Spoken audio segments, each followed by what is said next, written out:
আবারও রাজপথে নামতেছি, আবারও বলতে চাই যে আওয়ামী লীগকে দলগতভাবে বিচার কার্যক্রমের আওতায় আনতে হবে।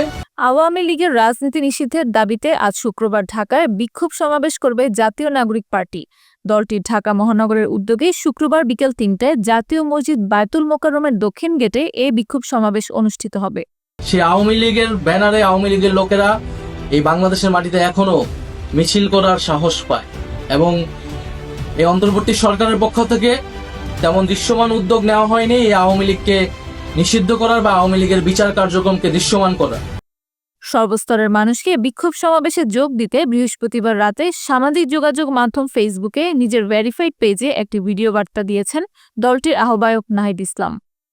যে আওয়ামী লীগ কোনোভাবেই বাংলাদেশের মাটিতে রাজনীতি করার নৈতিক কোনো অধিকার রাখে না এবং তার আইনি বন্দোবস্তও করতে হবে। দেখা হবে বিক্ষোভ সমাবেশে। ইনকিলাব জিন্দাবাদ। মাঠের অলরাউন্ডার আমি, আর ঘরের অলরাউন্ডার টাইলক্স। টাইলক্স টয়লেট ক্লিনার, ক্লিন মানেই টাইলক্স।